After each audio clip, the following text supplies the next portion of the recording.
And this has been an ongoing and developing story. Novak Djokovic versus the country of Australia.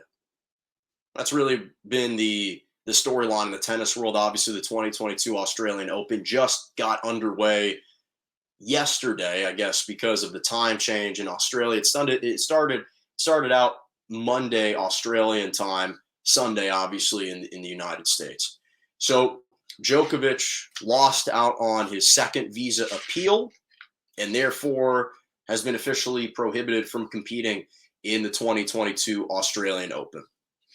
So he's not going to be able to defend his title. He's won the tournament 3 straight years. He's won it a record 9 times.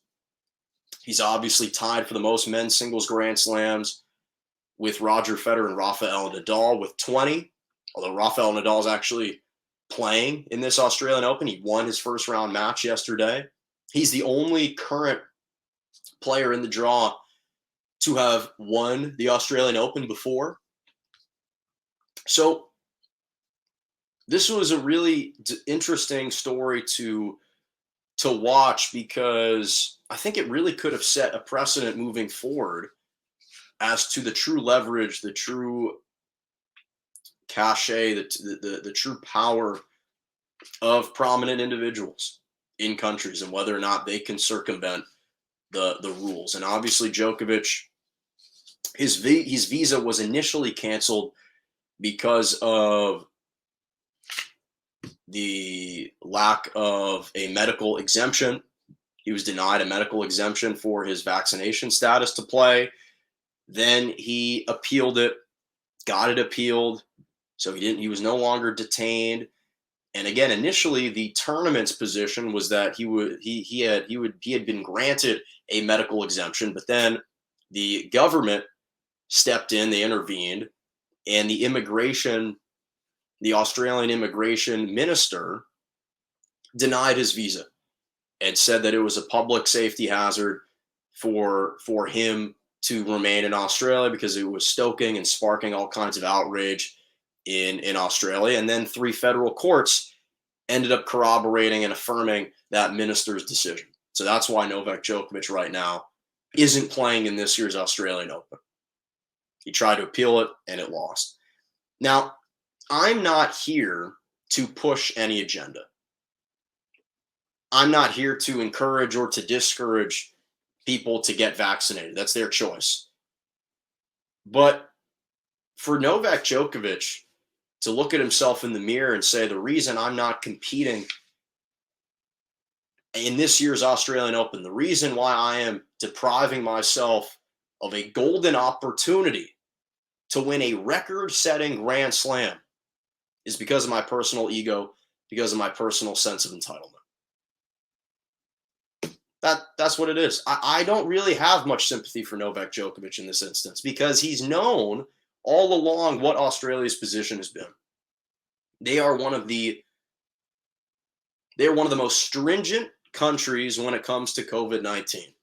They have enforced some of the most punitive measures, whether it's travel restrictions, whether it's public gatherings, whether it's laws for its own citizens. They've been one of the harshest countries for Novak Djokovic, and he is perhaps arguably the greatest tennis player to have ever played. And I have so much appreciation for Novak Djokovic on the tennis court, what he represents for the sport, what he means for the game of tennis, how much value he has added and brought to the sport, not only for me, but for tennis fans in general. That does not get lost in the shuffle. But with that being said, I respect the fact that the country of Australia said, we value public health, and public health takes precedence over one individual man. I respect that position. I respect that position. And so none of this should really come as a shock to him. And the shame for Novak Djokovic is that, again, he is missing out on a golden opportunity. There's no Federer in this tournament. Nadal is playing in his first Grand Slam and his first real tournament in 6 months. So I don't know how his conditioning is. Who knows how healthy he is coming into this tournament.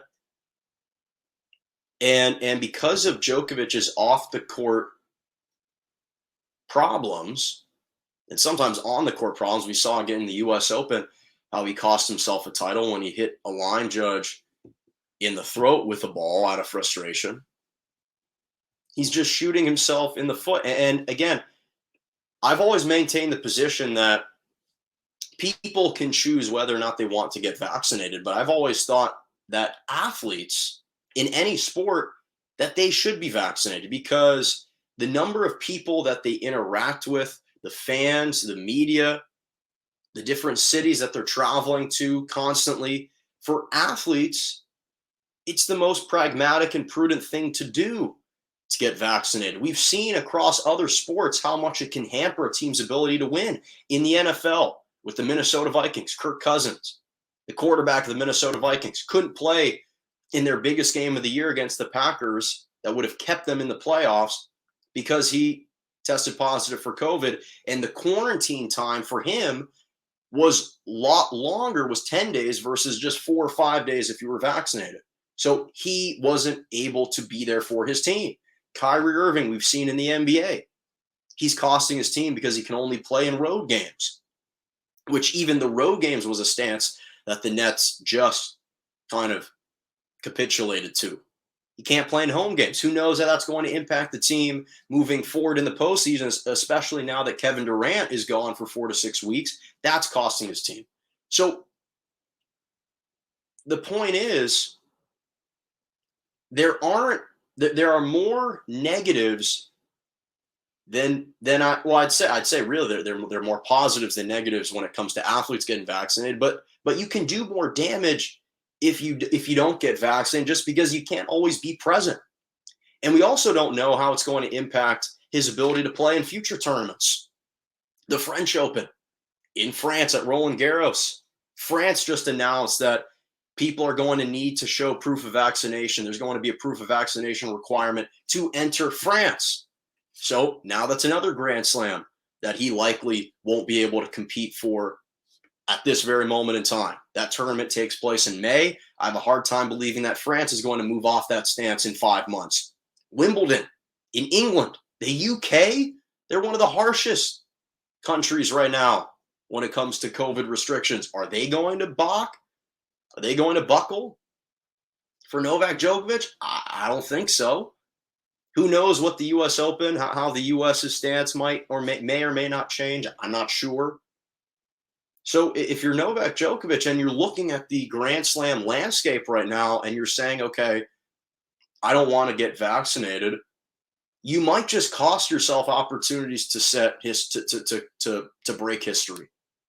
That's what's going on. He might just cost himself chances at a Grand Slam. And maybe it's worth it for him. Maybe it's not.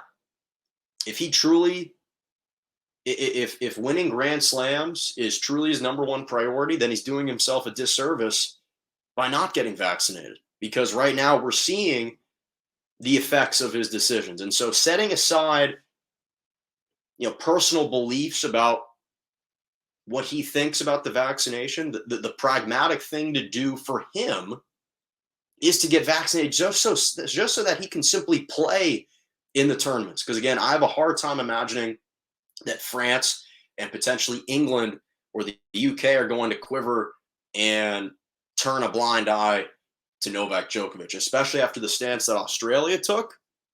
I just have a hard time believing that's going to happen. And the French Open, the Australian, or the Wimbledon, those tournaments are fast approaching. And I think he should really look at himself in the mirror and decide whether or not this is truly the best decision for him. I'm not sure it is.